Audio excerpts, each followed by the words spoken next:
This video is powered by the pros at Pascal Air Plumbing and Electric. Arkansas owned, Arkansas operated. GoPascal.com. I had a couple questions about Judkins and Rocket. I don't think Judkins has missed any games, but his first four, I think he didn't have more than 60 yards or 13 carries. And last week he goes 33 for like 177. What do you see from him leading into that game? And then, how different he looked last week. Well, he just hadn't had as many opportunities like you just spoke about.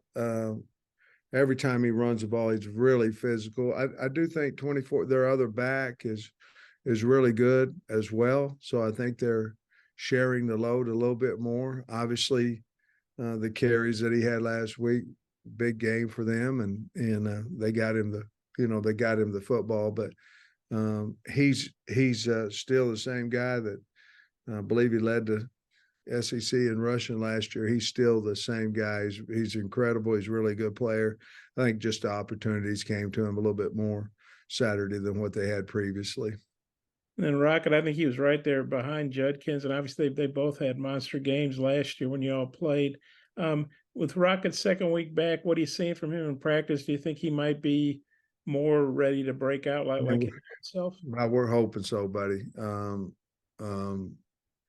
I think he, anytime you're a little rusty, which I felt like he probably was last week, and not totally a 100%, you're not going to be able to play as good as you normally would.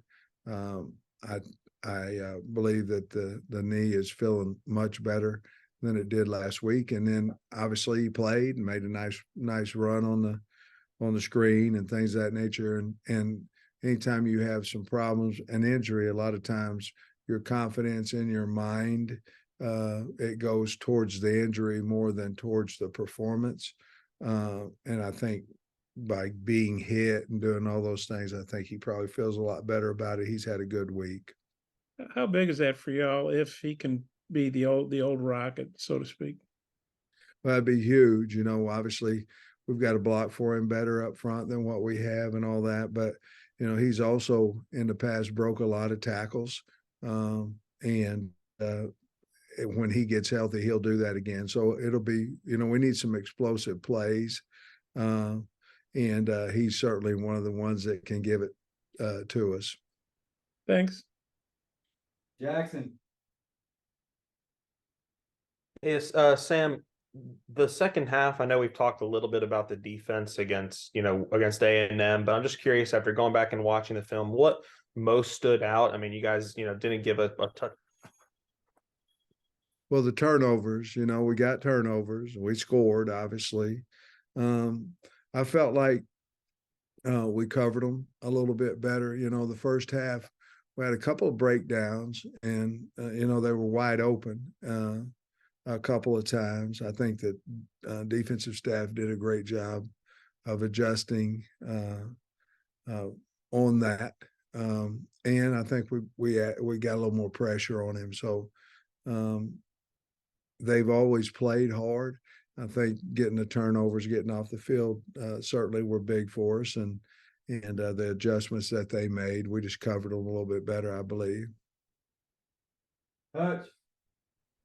Yeah, Coach, we noticed Devin Manuel didn't do fastballs yesterday. I know he's dealt with some injuries. Is he dealing with something still, or is he good to go? Well, he'll be fine. We're going to rest him. Yes, to answer your question, has he been dealing with injuries? Yeah, all year. But we're going to rest him a little bit just to have him available for Saturday. And we may rest him today and practice him tomorrow, but we need him available. And so we're going to try to do the best we can to get him there. And I know we asked you a couple of weeks ago, I think it was, about Shamar Easter, and he came in late and everything. You mentioned he's gained some weight and getting some valuable time on scout team. But with Luke's injury, could you foresee a scenario where maybe later in the year he could maybe help y'all out on offense and everything? Well, there's always a possibility. But, there's some other guys over there. I like Maddox Lassiter. I do. I like him a lot. And Shamar's going to be a really fine player for us. He's just not ready today to do any of those things that you're talking about, but he's going to be a really good player for us in the future. Tom, Hey, Sam, you talked about how good Ole Miss is on offense. What is it in particular they do that stresses a defense? How are they attacking you? Well, they're really good at protecting the quarterback, and they're really good at run blocking. I think those are where the two things start. Obviously, have a high-powered running back, running backs. But they're as much as we talk about Ole Miss and their high power and all that, they're a run football team. They want to run the football, and they're really good at it because you have to get out of the box, to cover them. And then once you do that, then they're going to run the football. Really good at route running, attacking coverages. In other words, flooding coverages. You saw it against Alabama on tape. You saw it obviously against LSU last week. But Lane is really good about playing fast, knowing what he thinks the defense is going to line up in, and then playing fast and then looking over and then having the play answer off of what he sees on the field. That's where they have such advantage because they're speed. And then if he really wants to get a look at it, he'll just clap and hold and get a look at it and then basically flood areas. And they're really good at it. And Dart's, he's been throwing the ball really well. Hey, is Dwight McLaughlin making good progress this week? And how important is he to have, healthy to complete your secondary, basically? Not as great a progress I'd like for him to. We still don't know if he'll be available on Saturday or not, but I wish he was healing up a little bit faster than what he is. Yeah. We didn't ask you about the final A&M series last week. We couldn't really tell. It looked like they were trying to score on second, third down. Not sure about fourth, but you held them out. What did you? They were definitely trying to score on fourth down. No, there was no question about that. What did you make of the series, though? The fact that at the end of the game, you didn't let them in. Oh, I thought it was big again. We need to have one of them and have more points than they do. At the end of the game, we've had two of them this year. And one of them, I guess, was we were ahead, but it was a non-factor in the game. And certainly Saturday was the same way. They were going to win whether they scored or not. But I thought it was big that we stopped them. It just shows the character of the kids, that the want to of the kids, that they care if they score or not. So I thought that was good on our part to stop them there in that situation. Trey. Yeah, Coach, I was going to ask you to just kind of expound a little bit more on what you see with their offensive line Warren and James both have over 35 career starts. Yeah. Petras is a returning starter. And then the two transfers they got were starters at other spots. Just speak to their experience a little bit and what they did. Jeremy James, he came over to Georgia, I don't know, 4 or 5 times. I worked him out. Man, what a great kid and great family. Then he goes over to Ole Miss. I'm not positive. I think he started ever since he's a freshman. And if he's got 35 starts, he's 41. Yeah. And so he's done such a really good job. But those guys on that side, they got him a great big old tackle that's returning over there. What, Petras? 60. Pettis, yeah. And they got size. They're really good at pass protecting, and then those two kids on the left side that transferred in, they're doing a magnificent job for them. So they've gelled together. Obviously, they had the 3 veterans. I think it's big, Trey, that they start with the center coming back. I think that's so valuable. But they've done a great job of protecting. They run the little dart play well.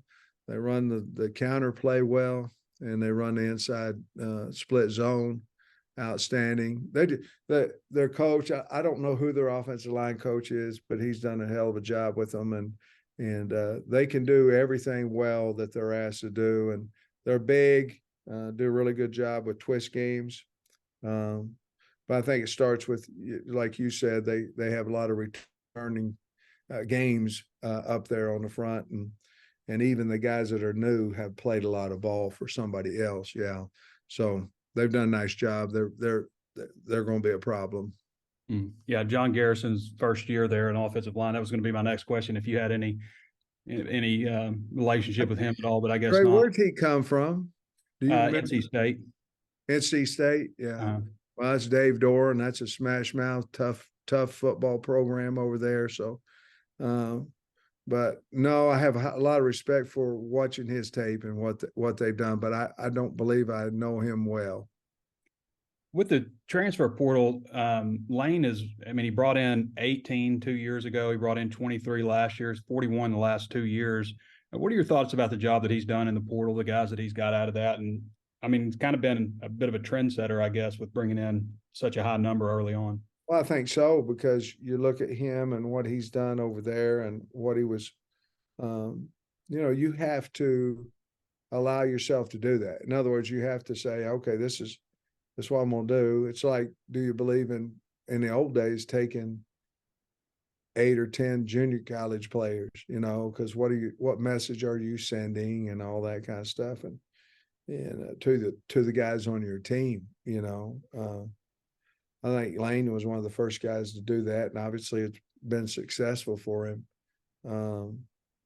We obviously did that more this year, but a lot of it was necessity because we had so many scholarships, out there. But I still believe I'm a little different. I still believe that you need to sign about 20 high school kids a year if you can, and then go portal for portal with guys. Obviously, each year's a little bit different because you've got some positions where you go, man, we can't go through, we can't go through this again. We have to change that. And those guys obviously would be of high need, but I think he's done a great job. Even, everybody's talking about what Coach Sanders did, at Colorado, but Lane's really done that for the last couple of years. And the numbers haven't been quite as big, obviously, but he's done that, and it's a new trend in football. Thanks, Coach. Daniel. Hi, Coach. How are you? We've had 5 games under Coach Enos now. I'm just wondering how it's been working with him and if there's anything different than what you remember from 2015. No, obviously, we have to get better as a team and all those things. But no, it's working with him has been enjoyable, and I think we're all a little bit, including him, we're frustrated that we're not, having more explosive plays and things of that nature.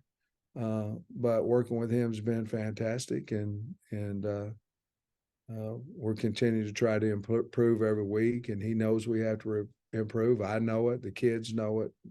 The rest of the staff knows it. So, but it's been enjoyable. Thanks, Coach. Wrap us up, Bob. Sam, I know it's still relatively early in the week or midweek or whatever, but what's been your take on the shuffling you did on the offensive line? How those guys are looking, how that's working out? Well, yeah. Well, Monday's spiders, so you're worried about, can we get the snap, make sure the snap. And Kudus has played, football. He's played center here before, so yesterday I really liked it. Monday I liked it as well, but I really liked it. And you're always taking a chance, but it's an educated chance when you make moves. And so we obviously, we want to win just like everybody else. So we obviously took a calculated chance there that moving these guys would help us, and they have performed pretty well, Bob, in the first 2 days. And then going back to that last play against A&M, you've had opportunities in several games to pop it, try to score there at the end when you're up big. And I know Texas in particular, I know you took a knee, I think Rice, some other games. You and Jimbo seem to get along fairly well. What do you think of Jimbo doing that? I don't know. I mean, you'd have to ask him. Each guy has his different reasons. I really can't say for why they tried to score there at the end. Maybe it's the rivalry. I have no idea. I believe Jimbo and I are friends. That doesn't mean that he doesn't want to beat me bad. Make it look worse than what it is. But I don't know. That's probably a question you'd have to ask him. That's not, just because I, take knees against those people. Ole Miss, my first year, all that kind of stuff doesn't necessarily make it right for everybody to do that. So might just be a difference of philosophy or trying to get in the rankings or whatever that may be. Yeah, he said he was just trying to run the clock out and they weren't going to score because they hadn't scored the previous 3 times. But honestly, that didn't really wash with me. But, whatever. Go Hogs. Last one, Ty. Yo, what's going on, Coach? I just had a question about Dominic Johnson. I know he was obviously you guys moved him to tight end in 21, and he's back there again. I just kind of wanted to get your assessment so far on him this week. Well, excuse me. He's not totally back there. We have some 20 package where we can have availability of him playing at the tight end position. But you're right that we experiments with it, I think 2 or maybe 3 years ago, and then we got a running back hurt, and then he came in and does such a wonderful job. But we are looking at that in some situations. I just want to make sure that we all know that he hadn't moved to tight end permanently, that we are looking at some 20 package where he could be in a tight end position, if that makes sense. Thanks. BetOnline is your #1 source for all your betting needs. Get the latest odds, lines, and matchup reports for baseball, boxing, golf, and more. BetOnline continues to be the fastest and easiest way to place your wagers, including live betting and your favorite casino and card games available to play right from your phone. Head to the website or use your mobile device to sign up today and get in on the action. Remember to use our promo code BELIEVE, that's BLEAV, for your 50% welcome bonus on your first deposit. Bet online, where the game starts.